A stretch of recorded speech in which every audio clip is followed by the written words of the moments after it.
now. Entity Voices Paranormal Evidence. Tonight, see what truly exists inside the world of the paranormal. Inside. Join the discussion and review some of the best paranormal evidence captures from a wide variety of experienced and up-and-coming investigators. See and hear what they capture, where they captured it, and how they captured it. Right now on Entity Voices Paranormal Evidence.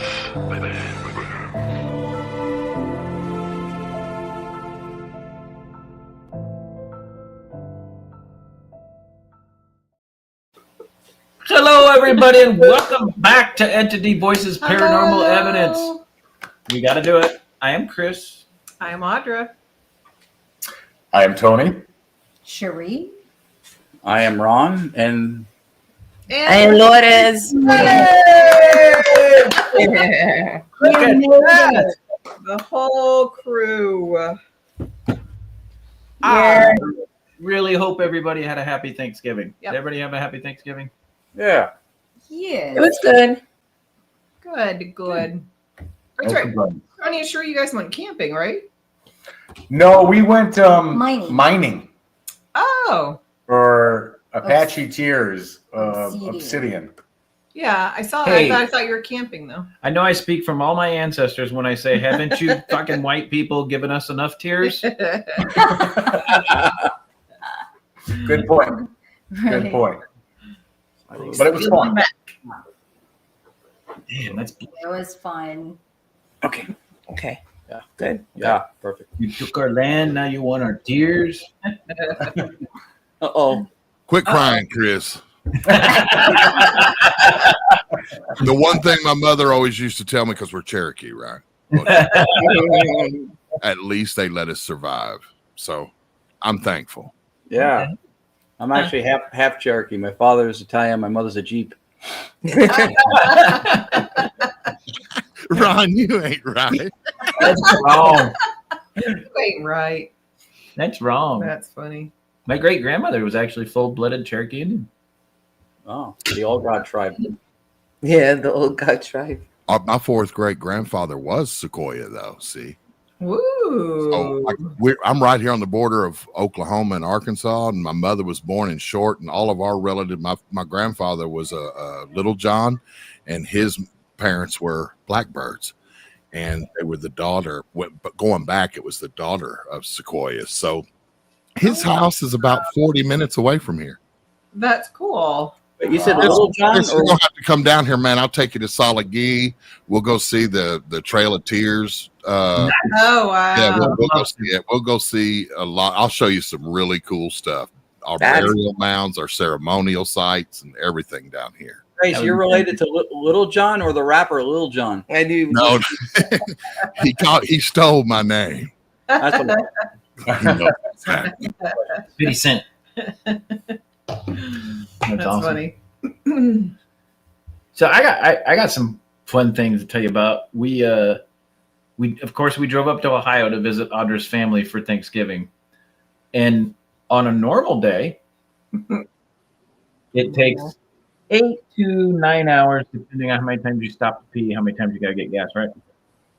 So on the way up there, it took us 8.5 hours cruising, Chris driving, right? Instead 9 hours. Those of you that know Chris, it took me 8 hours and 20 minutes. Wow. Coming back. Whole different story. Coming back. 35 minutes? Yeah, I wish. I wish. Coming back, it was we hit more snow in Virginia and West Virginia than we did in Ohio. Yes. Wow. And from the time we hit Virginia until the time we hit North Carolina, it was bumper to bumper, stop and go through the snow and the sleet and the accidents. It took us 12 hours to get there. Wow. Ouch. Yeah, that sucks. It does. It does. But But you got home. my family's worth it. Huh, baby. Your mom's worth it. difference in facial expressions, and that's Do you guys switch driving or you? No, Chris doesn't like to be a passenger. No. No, Chris gets motion sickness. No, Chris will not. So I'm a passenger princess. So you were sleeping, is what you mean. Passenger princess. That's all over TikTok, don't you know? I have no clue what the hell you're Yeah. talking about. TikTok. It's a web service, kind of like Facebook. Never mind. Yeah. So, Cherie, do me a favor. Pop Geo's comment back up really quick. I want to address that one. Which one? Okay, hang on. Let me look. Gio, where the hell are you? Right there, you just went by him. No, that's a different Different Geo? message. Hang on. It was up in the beginning. This guy, this one? Yes. Yeah. So, Gio, to answer your question, yes, there will no longer Longer. Longer. be a live Entity Voices Paranormal show after next Monday. Next Monday will be a longer show, guys. We're going to start at 8:30, and we're going to go until somebody passes out. Just kidding. That'll be me. Now, it'll be a little bit longer show. We do have a guest next week. We have a really good guest to end our final show with. And then at the end, we're going to show you guys a couple special things from our time here doing the show for the last almost 5 years. Okay. We are going to miss all you guys too. I'm not going to get into it because I don't want to bawl like a baby. We got a really good guest tonight. So, but Entity Voices may be ending. Entity Voices Paranormal Evidence may be ending, but Stay Haunted will live forever. I don't care what anyone else says. Darn it all. Show the tattoo, Chris. Show the tattoo. That's right. Stay haunted. Oh, wait. Yeah, that's not easy. There you go. Stay Haunted will live forever. What's up, Nando? And everybody that's on my post knows exactly what Stay Haunted means. It's not just about being haunted. It's not about the actual definition of haunted. It means so much more. And that is about all I'm going to say to that. So we can talk about our guest because I don't want to sit here and blubber like an idiot. Mhm. Yeah, you got hats and tats to cover it. Hats and tats. Okay, I'm going to stop there. What he did there? I'm going And to if- send you to the gallows. The gallows. Yeah. We're being sent to the I'm gallows. sending you to the gallows. The gallows, Chris. Tell us So- about the gallows. Yes, guys, once again, coming back to our show, nobody other than the Gallows, Bobby J. Gallo. Everybody say hello, Bobby. There he is. There you go, Mr. Gallo. Welcome back. You're muted, buddy. Unmute yourself. Yeah. Yeah, unmute yourself. There you go. He just got back from playing poker with Kenny Rogers at a Wild West. I'm used to yes. We can't hear you. Hey, Bobby, you're muted, bud. That would be There you one. go. Okay, there we go. There we go. My wife would say it's better the other way, so that's okay. I would say, Entity Voices might be going away, but friends are forever, and we're That's friends. That's right. That does not end. So Correct. that's what's cool. Yeah, that's why you're here. No, and we won't be live as Entity Voices Paranormal Evidence anymore, but as you guys can see, we are all still live and alive. And yeah. we will definitely still be involved in field work, and Montgomery House doesn't shut down because the podcast is over. So, guys, we will be at Gettysburg Bash every year. You'll see us out We'll there. be out. As well, I'm sure everybody else. So. But, Bobby, remind everybody what you do and how you got into this mess. Oh my goodness. Yeah, sometimes it can be a mess. I've been doing this since 1989 myself as a researcher. I basically was doing this before the term paranormal investigator was ever coined. Back then we were called psychic investigators. And I started in an old theater that my great uncles built in Netcong, New Jersey, called the Palace Theater. An investigation which was actually recently written up in Weird New Jersey magazine decades later, because it was kind of a seminal investigation. And what had happened was, years later, when I raised a family, my kids, my two daughters, were enthralled by this brand new television show called Ghost Adventures. And you guys may have heard of it. I don't know. But what had happened was we were about 10 episodes in, and my kids had never known that I was a paranormal investigator. And I said, well, this is as good a time as any to tell them. And I said, kids, Daddy used to do that too. And this was we're going on about 14 years ago now when this happened. And the world completely stopped. They were totally enthralled. They couldn't believe it. And it was like that moment in the movie Spy Kids where the young boy said, when he finds out his parents are international spies, he goes, my parents aren't cool enough to be spies. So it was kind of like that moment, and immediately they wanted to go ghost hunting. No fear, no hesitation. And I was really surprised by the simplicity of what these guys were doing on TV and how remarkably similar it was to what I was doing decades earlier. So I brushed up a little bit on the equipment, scouted out some locations to investigate, and we went out as a family unit to investigate. And all I wanted was one picture, one EVP. At the time, orbs were big, so we were looking for an orb. Anything, one thing, and I would have been happy. But what happened was, as a family unit, we ended up getting loads of evidence, more than I was seeing these guys get on TV. And maybe it was the respectful way that my kids were approaching the investigations. Maybe it was the intention. I really don't know. But I thought that maybe it would be a good idea to maybe put one or two of these videos, because, I'm your typical dad and I'd be taping everything. Let's put a video out on YouTube. And back then you could count the number of people doing this on YouTube on one hand. Mm-hmm. And that's no lie. And all of a sudden, our first few videos went viral. We were getting tens of thousands of views, but it wasn't just because of the paranormal evidence. It was the dynamic of the family who ghost hunts. So I thought then maybe after we did a whole load of these things, I thought maybe it would be a good idea to put it down on paper. So I wrote my first book, and here it is right here, Family Spirits. Nice.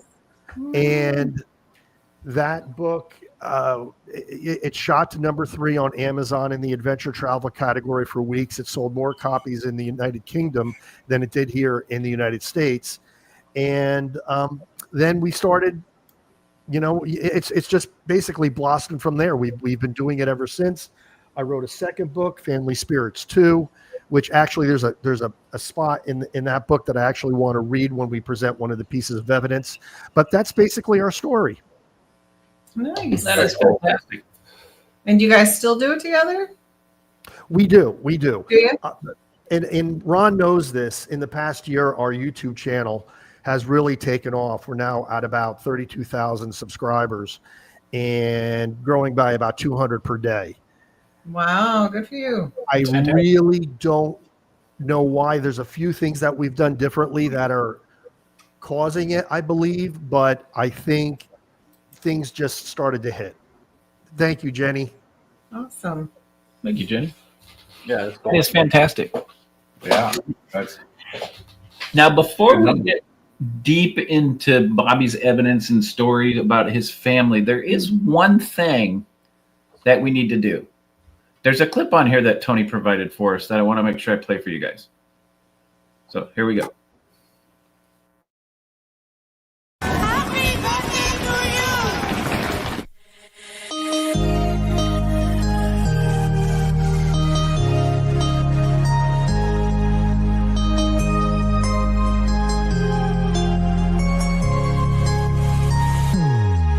Happy birthday to you.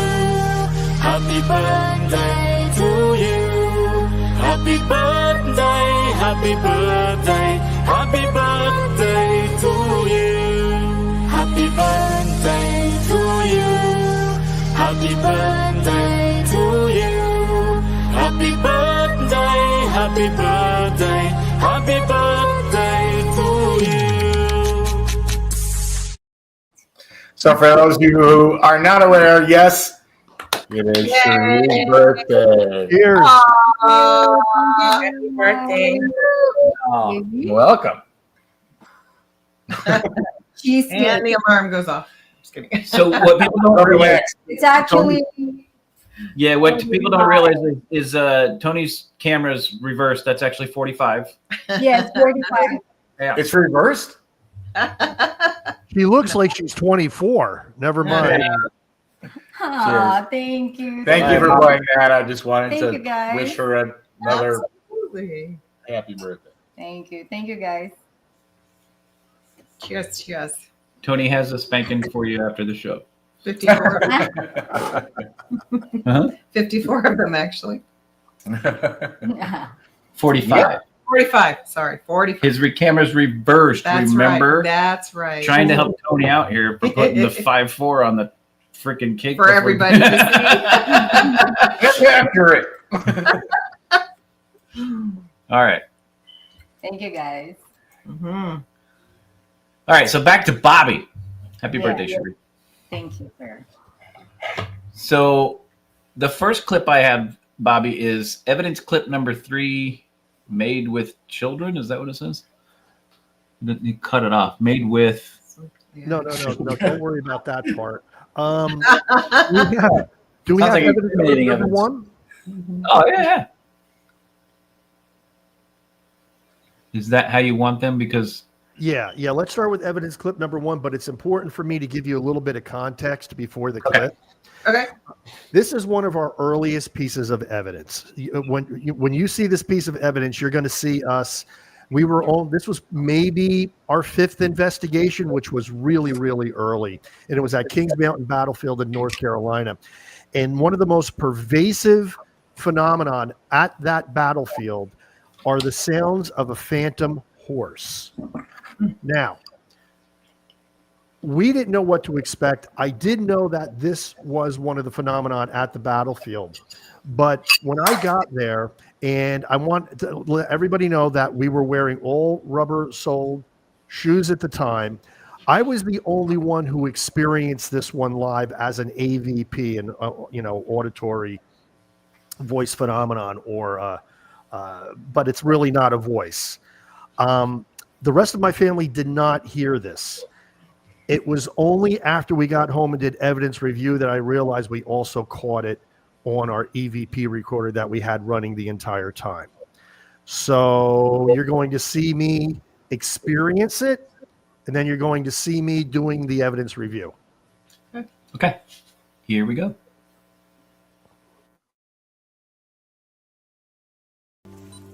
They're right in front of us. Right where you are, Daddy. Okay, folks, you know what? I know I might be sounding a little melodramatic here, but I am not kidding when I say this, but twice we were walking this way and I heard a horse behind us. I heard a galloping of hooves, and it was coming from up there. And I just had Renee put the camera back on because I want to see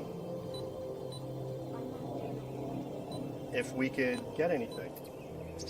Every time I talk, something happens. That was just from a tree. Debunked.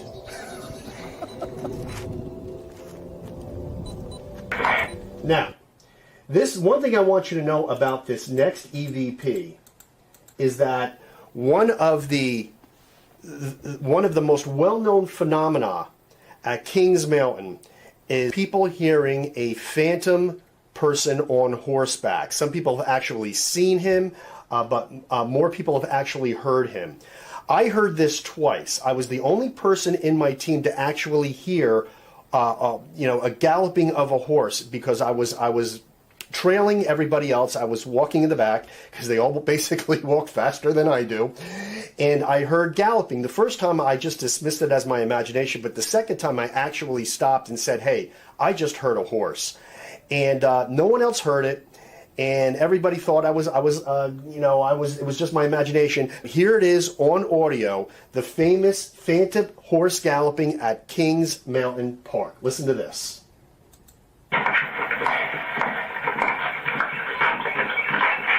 What? Okay. Did you see something? I heard a horse. Listen to that again. Listen to that again. That, folks, is a horse galloping. That is the sound of a horse galloping. Now, at first we tried to debunk that as possibly our footsteps, but we listened to over an hour of audio, and at no point do our footsteps ever sound like that. Plus, we were all wearing rubber-soled sneakers. There was no way that was us, and there was nothing else there that could have made that noise. One more time.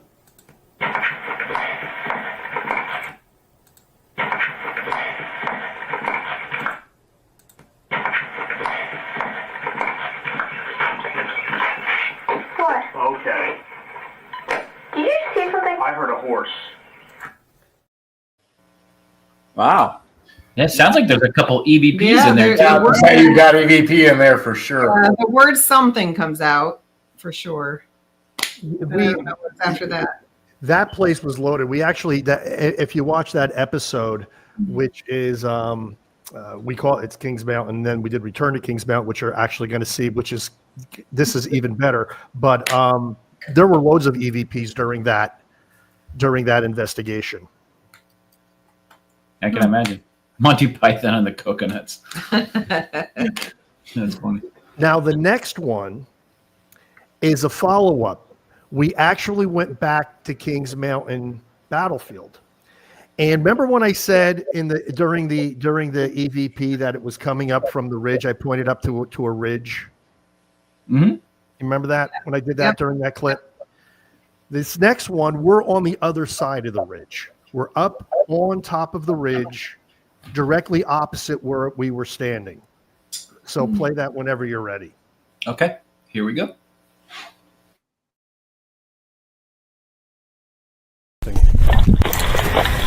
Okay, I heard it. You heard it.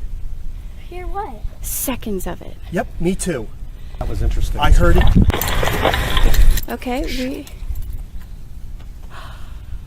I heard it. You heard it. Hear what? Seconds of it. Yep, me too. I heard it too. What'd you hear? The horse. The horse. It was little like a short gallop. Yes, and it was coming from right over there. Yep. That's wild. And I got this thing running, so hopefully we caught it. So you heard it now too. I heard it. Did you hear that? Mm-mm.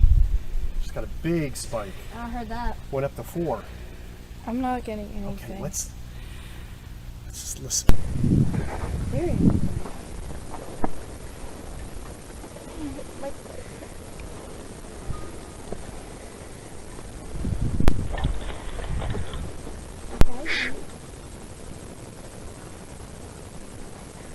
You heard it. Hear what? Seconds of it. Yep, me too. I heard it too. What'd you hear? The horse. The horse. It was little like a short gallop. Yes, and it was coming from right over there. That's wild. And I got this thing running, so hopefully we caught it. See, you heard it now too. Heard it. Did you hear that? Just got a big spike. I heard that. Went up to 4. I'm not getting Okay, let's just listen. That was wild. It's the second time I heard it. I love that one. I like the way she goes, I heard it. But the cool thing was, now where I was pointing, where the galloping was coming from, that was triangulated. That was right in the center where I heard it the last time. And where we heard it the second time, it was happening right between those two spots. So we know exactly where the phenomenon occurs. Now, it was also reinforced by the fact that we caught it on not only on our regular camera, but on my DVR sunglasses. We caught it on both cameras, the phenomenon. So it was definitely there. Yeah. DVR That's sunglasses. cool. You're the James Bond of the paranormal. No shit. I just have sunglasses, and I'm impressed with that. That's right. Well, they've come a long way. They look good now, but back then that was almost 14 years ago. So the video quality wasn't quite there, but it just goes to show that they were still able to capture that. So that's the phantom galloping of Kings Mountain twice on 2 different visits and on 3 pieces of equipment. That's pretty Yeah, damn now good. we're gonna have to go to Kings Mountain because that's only about an hour and 15 minutes from Yeah, us. it's not far from us. Yeah. Yeah, you should. Yeah. The place is very, very active. At least when we went there, it was. Okay. Yeah, we're gonna check that out. Mm-hmm. Oh, yeah. Cool. Another place to go visit. In the spring. Yeah, not now. Now, Too Now, cold. it seems as though I may have a knack of capturing horses because you're going to hear another horse galloping in a totally different location. And this one was this past year in Jockey Hollow in Morristown, New Jersey. Now, totally wasn't looking for it. I was doing an EVP session in the in the cemetery that's in Jockey Hollow, which if anybody doesn't know what Jockey Hollow is, it was a Revolutionary War encampment. The entire Continental Army was camped there during the worst snowstorm on record. I believe it was almost 300 soldiers died there from exposure. And a few of them, there was actually a rebellion at the same time. A couple people were executed. Washington was not for capital punishment, but he felt he had to do it to maintain order. So the place isn't normally investigated, but I always wanted to go there, and I'm glad I did because we captured another horse. And that's clip number 3. Can I ask you a quick question? Yes. Is that why you wear the hat? I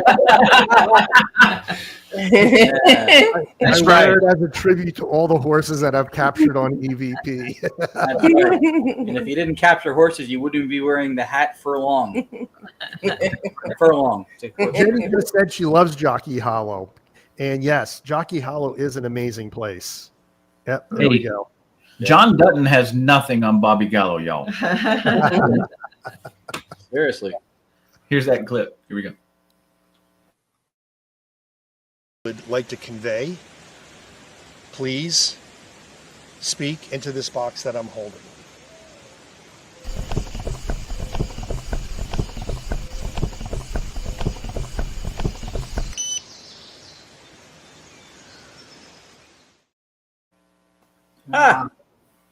That one was running. Yeah, that's a And good one. When I heard it, I'm like, you got to be kidding me. This is another horse. But it was years. This is a decade later. Third one's a trifecta. Sorry, another horse. Oh, but That's amazing though. Put money on there. Yeah, that one's really, I mean, they were all good, but that one, Yeah, that's loud. they were racing. yeah. Yeah, it was super Loud, loud. it was loud. Well, yeah. I mean, it was loud, but I mean, I did amplify it a little bit, so that you could hear it. Yeah. A lot of times when we're doing EVP, evidence review, some of these waveforms are very, very small, and in order to really bring it out, you have to amp it up. These galloping steps, whatever, they sounded more consistent, like more at a rhythm, where the other ones seemed more like, I don't know, like movement, like they were moving. Sure. This one seemed more like, you know what I mean? Like, Yep. I mean, they were all good. No, I understand completely what you're saying. Yeah, absolutely. And The ghost horse whisperer. The ghost horse whisperer. the ghost. I don't know. Like I said, all 3 of these were unexpected. We weren't expecting to capture any of them. I'm trying to get some type of EVP. Now I got dozens and dozens and dozens of EVPs, but I don't have a lot of horses, if you will. So, Yeah. so that's it with the horses. I got the 3 horse EVPs. But what I wanted to do next was, a lot of times we get footsteps. And I have a number of footstep EVPs that I think are pretty good. But this was also a very, very early one. We were at Antietam Battlefield. And if you know anything about the old Dunker Church, which is right in the center of the battlefield, during the battle, they literally had bodies piled up like cordwood outside of this little church. So we went inside the church.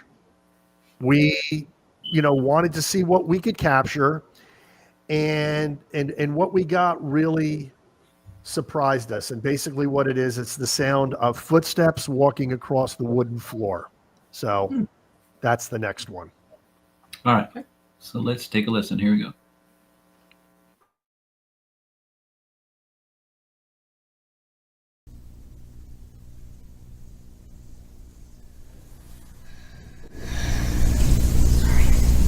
Sorry.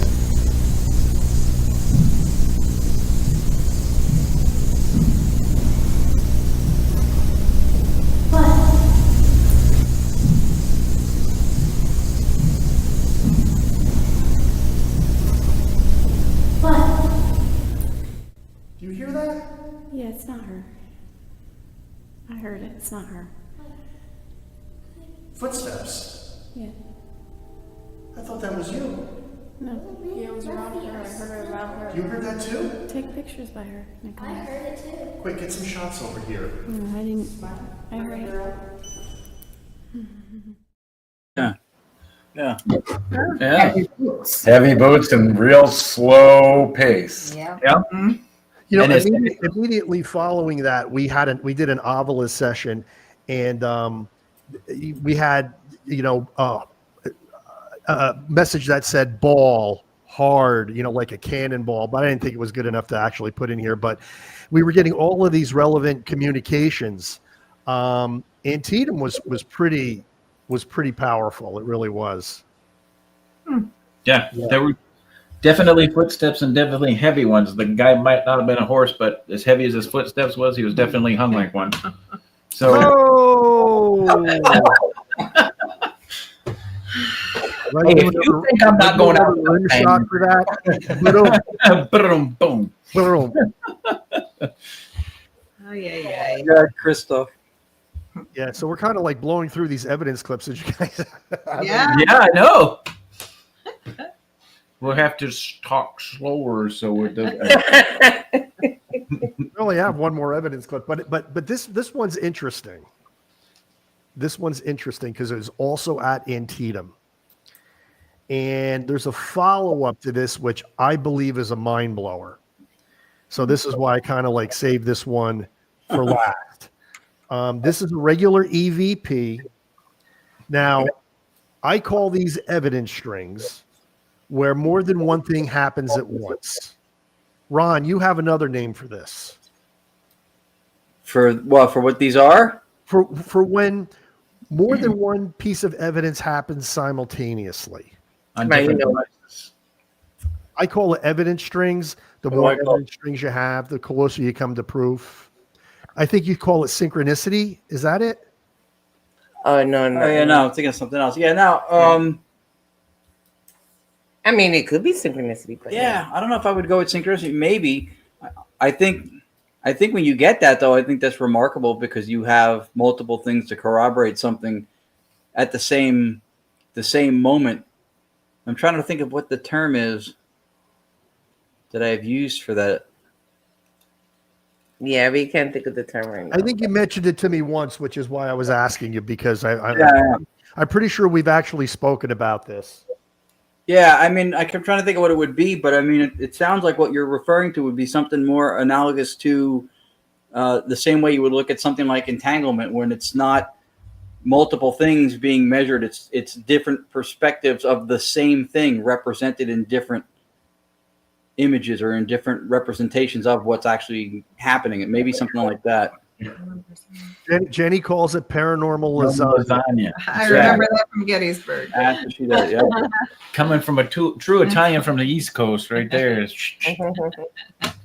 Little bit of regatta. So Is this the same time frame? The perfect storm. I like that. So basically, what happened is we're on Bloody Lane Trail, and we get an EMF communication going, and then I ask if it would give me a name. Let's just play it.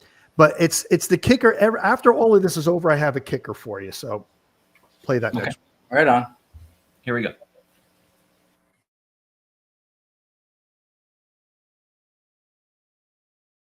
Folks, we're going to try a Ghost Meter Pro session here to see if anything's around that might want to communicate with us.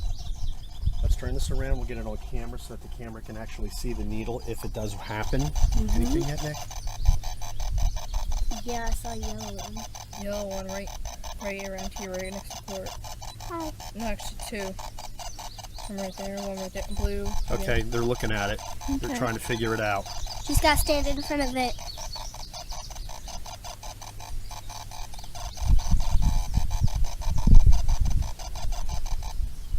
Thank you.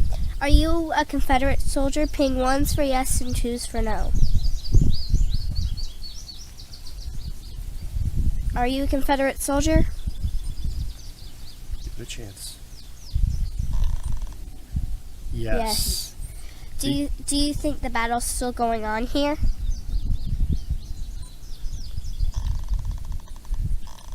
No. Are you trapped here?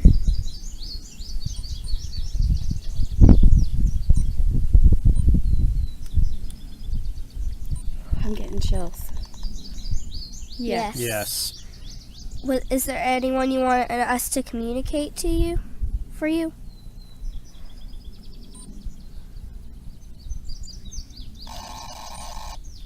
Yes. Yes. Can you say their name into the black box that I am holding? As hard as you can. Say the name into this. Yes. Okay, shh, everyone. Shh.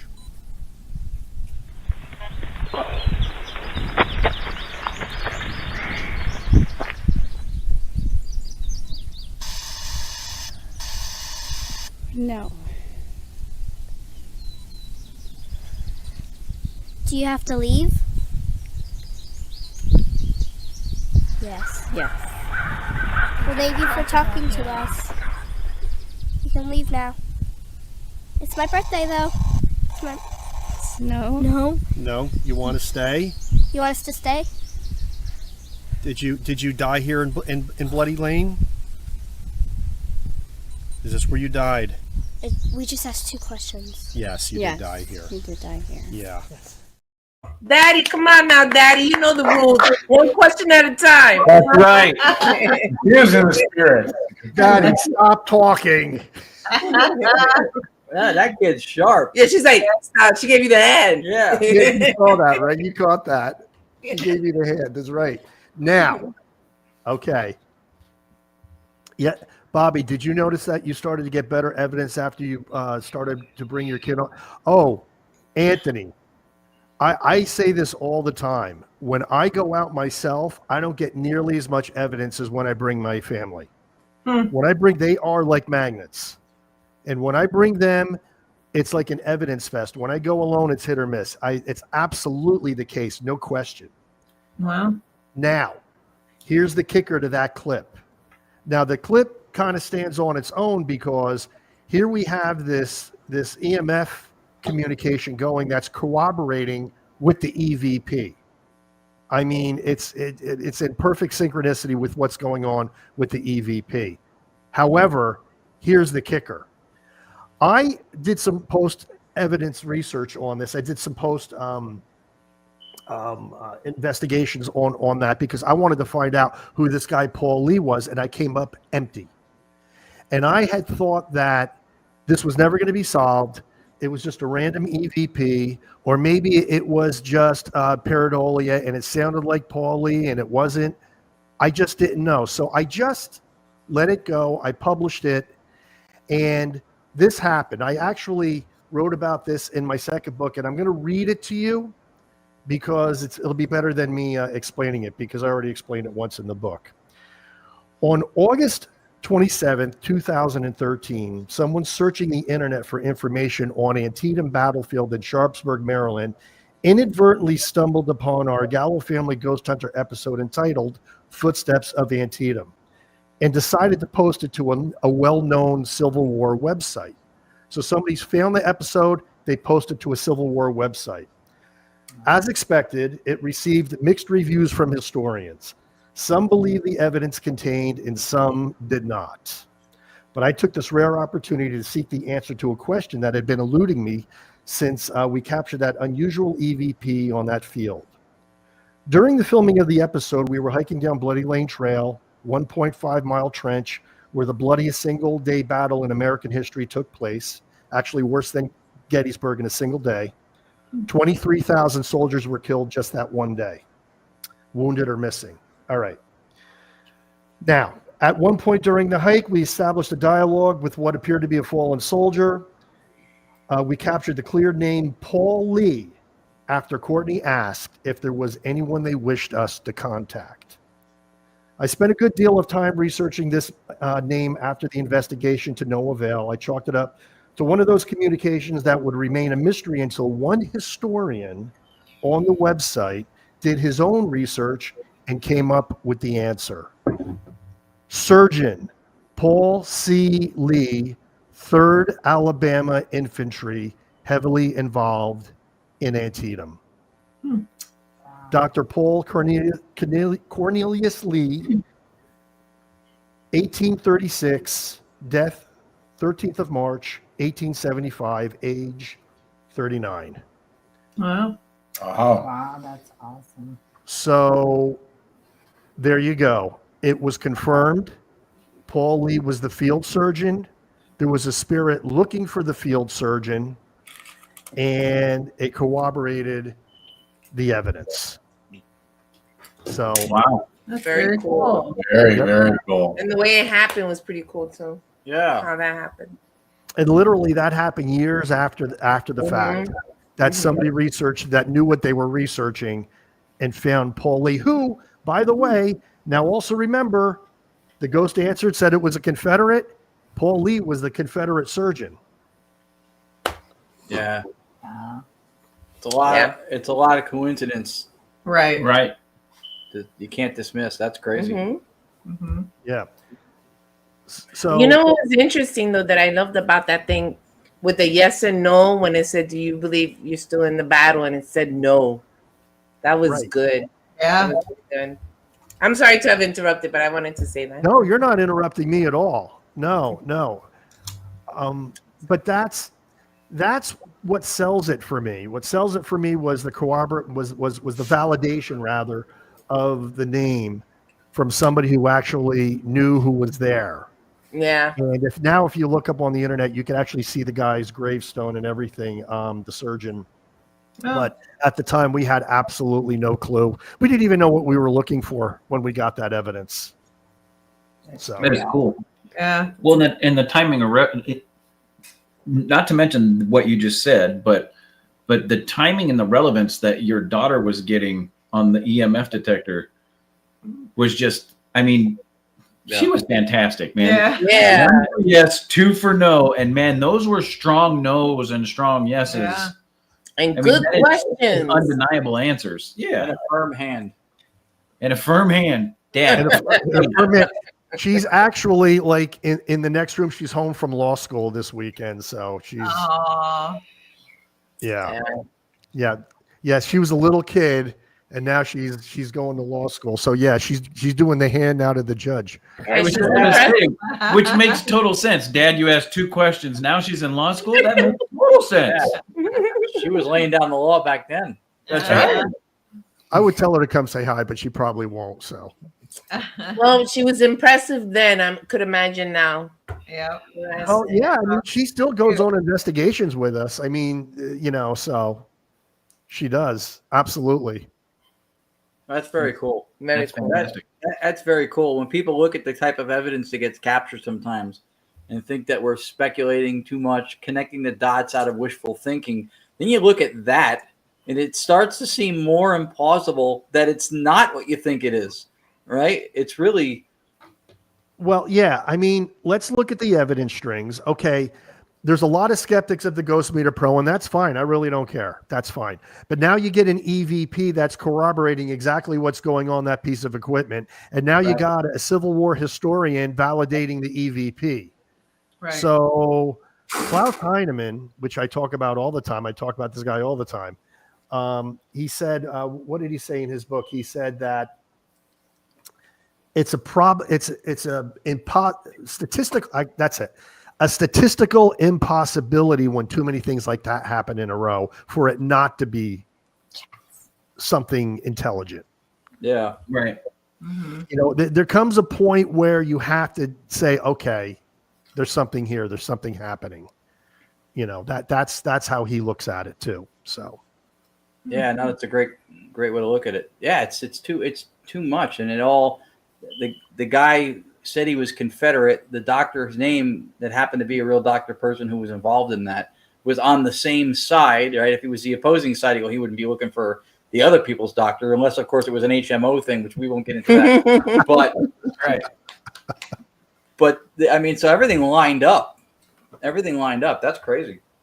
Yeah. Well, here's what's even crazier. And this is, so shameless plug for Bobby's daughter. Anybody watching right now, This girl's in law school. Okay. If this girl was that specific about paranormal evidence, you want her as your lawyer, because when it comes to physical evidence, I'm telling you right now, You want her on your side. that's right. Let me see if she'll come in. Hold on. I mean, if anybody could have found the fugitive's one-armed man, this girl could have. Right? No compound questions, Dad. No compound. That was so funny because who would have expected that? You know, he's the one teaching the kid. Right, and she corrects him. That is He asks awesome. a question, then he throws a question on top of him, and she's like, "Please, sir." Say hi in the camera. There she is, folks. There she is. Hi. We were just Your showing them business card when you graduate. Yeah, we wanted to meet you. No, I just wanted to say Impressive work. We were talking about how great you were on the Antietam episode, Oh, thank where you put up. Well, you did that more than one time, where you used to put up your hand and tell me to stop talking, so that we could get the EVP. 2 questions on top of each other. That's right. No. One question at a time. It was fantastic. That's awesome. All right, Katie, thank you. Oh, that's awesome. Bye. There she goes. So she's going to law school, you said, right? She's going to law school? Yeah. She's in law school right now. That's fantastic. Very cool. Very cool. She's home on Christmas break. She came home today. Oh, that's cool. Yeah. That's awesome. Great timing. I have Yeah. a feeling she's going to be a great lawyer. Oh, yeah. Yes. Without a doubt. Well, you know what I always say? I say ghost hunting had something to do with it, because my kids learned how to be fearless. You know, where most people run screaming just at the thought of a ghost, these kids were running looking for them and talked to them and seen them and felt them. And now they're not afraid of anything. Right. So I think, you know, in that line of work, you have to be kind of fearless. So, Yeah. Well, and they had a good teacher. oh, thank you. Yep. I would agree. You guys are too nice. You guys are way too nice. You really are. You're a stellar personality. You're one of the rare people in the field who leans into an academic approach to this stuff. Still open-minded. You always spur on. Mentioned it today earlier. Really thought-provoking discourse on topics, and you work well with others. Well, and you know, contrary to popular belief, I'm not a true believer. A lot of people go, I'm a true believer because, you know, I do, accept a lot of things. But the reality is like we've debunked way more than we ever presented or put in the episode. Like we debunked a lot. And especially my wife, she wants no part of it if it's not real, if it's not genuine. So, you know, when something passes a certain criteria, then we'll put it out there. So, you know, I try to be as discerning as possible. I really do, even though I do accept a lot. And I know, Ron, I think we've discussed this at one point. I find there's nothing wrong with trying to prove something that we have a belief or, something that we accept to be real. Like, you know, I believe in the afterlife. I believe in spirits and ghosts. So yes, I do look for evidence that supports what I believe. Mm-hmm. Some people believe that a scientific approach shouldn't be that way, that we should come from a neutral position, but I think that's pretty much impossible. I think people by their very nature either believe or they don't. Yeah, there's an objective truth that comes from an unbiased position whatsoever is a complete red herring. Everybody has some level of belief or bias going into what they're looking for. You have to try to be as discerning as you can with the evidence you go after and how you look at it, for sure. But yeah, that's you deal with what you have. And I think even the scientific method is not, science doesn't prove, math proves. Science leans into what's most probable based on all the known factors and ways to try to pursue an answer. And that's assuming that with what we do, we know all the possible ways. I don't think that we do. No. So we work with the ones that we can, and then you debunk sometimes, and sometimes you can't. And that's, to me, that's not a belief system. To me, that's simply processing how you do things. Exactly. It's just how you do things. That's protocol, not propaganda. I mean, it's just, that's how you do it. Right. And you talk about Bobby, from all of your investigations, what's the most profound experience you've had? I'll answer that in a second, but I do want to touch upon what Ron just said about math proving. Now, if you look at the law of averages and you take all of the anecdotal experience since the beginning of time, and in modern times, you take all of the electronic, photographic, auditory evidence, and you take everything that ITC, everything that we have gathered, okay? What are the odds that just one piece of evidence of all of those hundreds of thousands of pieces of evidence since the beginning of time, how many of those are true and how many of them need to be true in order to prove that the paranormal exists? The answer is just one. If just one is genuine, you've proven everything. The black swan theory is every swan is white until you find one black swan, then you've now proven that is not a rule anymore. It's true. Right. You no longer have a regularity of nature. I got you. Yeah. Well, So, and then I mean, I believe in that law of averages. I mean, not everything could be pareidolia. Not everything could be a figment of the imagination. I mean, right now, the debunk du jour is that moldy houses cause ghostly experiences. I said, that's great. I said, but how does mold leave an EVP? Right. You're only explaining hallucination. You're not explaining physical evidence. And guess what hallucination is? Hallucination is a conscious experience. So it's Exactly still right. real. It's still real. What's debatable now is the causal properties behind what it is you're experiencing, not whether it's real. Right. Of course. And take the scientific, the mathematical equations out of it, because statistics are a theory anyway, because you can't, in a statistical value, you don't have actual numbers. You're just going on your statistical values, but take people's belief systems in it, right? You can't believe that there's an afterlife. You can't believe that there's a God, and you can't believe that we as people leave our body behind and move forward into a better place without believing that the energies exist somewhere between here and there.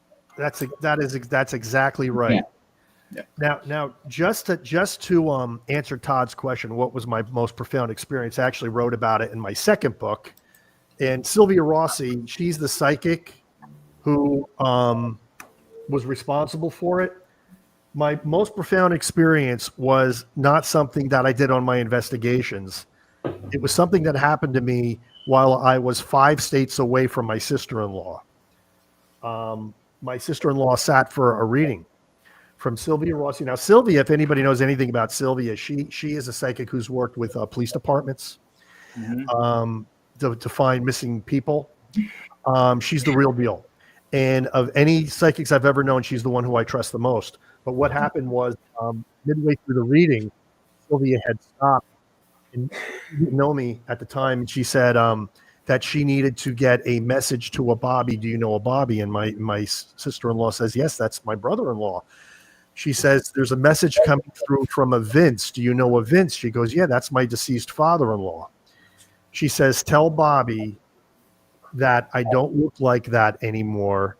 Tell him that I'm young again. Now, that might not mean anything to you, but what had happened was, for years since my father's passing, my father died of pancreatic cancer in 1983. I was having nightmares and dreams about my father in his emaciated cancer state. I would just have them over and over and over again, to the point where I was almost going to seek, some people were saying I should seek professional help because I just couldn't shake these dreams. And nobody knew about them up until that point. I was keeping it to myself. So when my sister-in-law told me that, I was thunderstruck, because it was my father coming to me through a psychic 5 states away at the time, because my sister-in-law called me and said, Bob, I don't know what this means. You got to tell me what this means. When she told me, I dropped the phone, because it was my father telling me that he did not look like that anymore, that in the afterlife he was young again and he was healthy. So that was one of the catalysts for me re-entering the paranormal field, because I was so thunderstruck by that I had to know more. Yeah. And that was probably my most profound experience, because I didn't know how that was possible. Now, just about 4 years ago, I had a near-death experience. Again, my father came into play. I was having gallbladder attacks. So I went to the hospital and had to have my gallbladder out because they said it looked like a bag of marbles, basically, with so many stones. So I get through the first surgery, and my bilirubin levels were going through the roof. And the doctor comes in and says, "This is not good. We think a rogue stone got blocked in one of your ducts." They did a CAT scan. Sure enough, he goes, "You got to go back in for a second surgery." So there I am, sitting in my hospital bed, waiting for them to take me for the next surgery. And I'm getting very, very woozy because when your bilirubin levels back up, what's happening is your body's poisoning itself. Right. And if you go to sleep, sometimes you never wake up. They say it's actually a very peaceful way to go. But here I am, fading in and out. And all of a sudden, my father appeared at the foot of my bed. And he was wearing a white suit, which he never wore, but he was wearing a white suit. Don't ask me why. And he asked me if I was ready to go. And I told him, "No, Dad, I'm not. My kids still need me." Nodded his head, turned around, and just like that, I mean, literally, he was gone. Oh, wow. And they took me in, and I had the surgery, and everything was fine. I'm sitting here today, but I've had some pretty profound experiences, and none of them were related to paranormal investigation. But this is how I'm trying to validate these experiences, by doing this and finding out and gathering evidence through paranormal investigation. So I'm not really in this to be famous or to be a TV star. I just want to know what's going on here. Mm-hmm. Yep. Oh, That's those are fantastic. two great Very stories. cool experiences. Great stories. Yeah. Yeah, I would venture to say that as incredible as your body of work is, and will probably continue to be, that will probably always be your most profound experience. How do you top that? I mean, that's, and why would you want to? That's great. I know that whole gallbladder experience was really, extreme. No, the gallbladder. Yeah. Well, I mean, I literally, the doctors even said, I was ready to check out at that point. That's what they had to get me back in so quickly. But when I wrote my second book, I had to interview Sylvia. When I got a hold of her and I told her the first story, she couldn't believe it because she's just the messenger. She doesn't know the backstory behind a lot of her readings. She didn't know how profound what she had done was. So she consented to do the interview, which she never does interviews like that. And, to this day, she's one of the few that I know are the real deal. And I've always said that, psychics come in three flavors: the real ones, the ones that want to be real, and the ones that think they're real. So those are the three. So, Yeah. That makes sense. Yeah. That's wow. All right, with that statement, Bobby's camera's about to die. I'm looking. It's holding on. It's holding on. Good for you. Awesome. We weren't sure. All right. I'm watching it. We have reached the point in the show called Shameless Plug. So, Bobby, tell everybody where they can find you, where they can watch some of your clips. What do you got coming up? No shame. Let it all fly. Well, the cool thing is that I have a link tree, and if they go to one location, they could find our web series and where they could buy my books, which is right there next to my name. It's www.ghosthunter.ws, not .com, .ws, and they could find Family Spirits, my first book, my second book, Family Spirits 2, very creative on that second title. And if you like magic, I'm also a professional magician. I did write a book on magic that just came out in Magic School Archive. Picture of me about 24 years ago. But that's when most of the material was written. So that's why I use that one. And yes, please subscribe to our YouTube channel. We're growing like leaps and bounds, but we'd love you to be part of our paranormal family. We have a lot of fresh material up there and an active community page. And you can find that all through ghosthunter.ws, or just go to YouTube and look Gallo Family Ghost Hunters in the search bar, and it pops right up. Awesome. Fantastic. Anybody got anything special coming up? No. Nope. Busy. My son's coming back from college this coming Saturday. Very nice. That is Another very kind of Papa. Yep. Yeah. I do have one thing. Make sure to tune in tomorrow night to Seekers Paranormal Historians Chronicles with Jenny Colucci, Anthony Simonelli, and Kim Geyer, where Tony Cherie, Audra, and I are going to be on, talk about the Phelps Dodge Mining Hospital and some of the stuff that we captured there, guys. So make sure you tune into that. Guys, thank you so much. I'm not going to get way heavy into this, but thank you so much for tuning in tonight. Thank you, Bobby, for being one of our final guests on the show. We much appreciate it. You know what? What an honor. Seriously, guys, it was an honor. Thank you. It's an honor to have you, Mr. Gallo. Yeah. Really, truly an honor to be one of your final guests. I'm serious. I was like, when I heard about that, I was like, oh man, and they chose me. Come on. You gotta end good, right? It's the hat. It's the hat, man. Yeah. It's the hat. You gotta end good. I knew that was a good investment.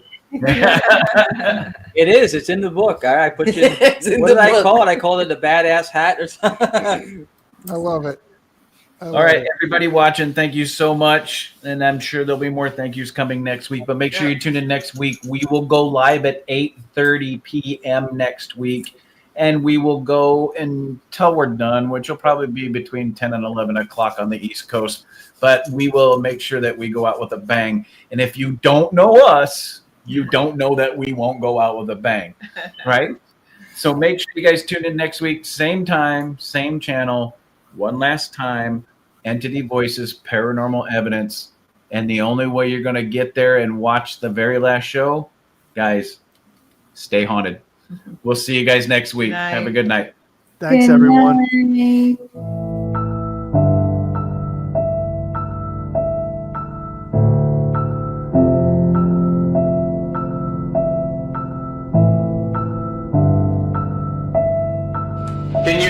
Can you give me a name? What's your name?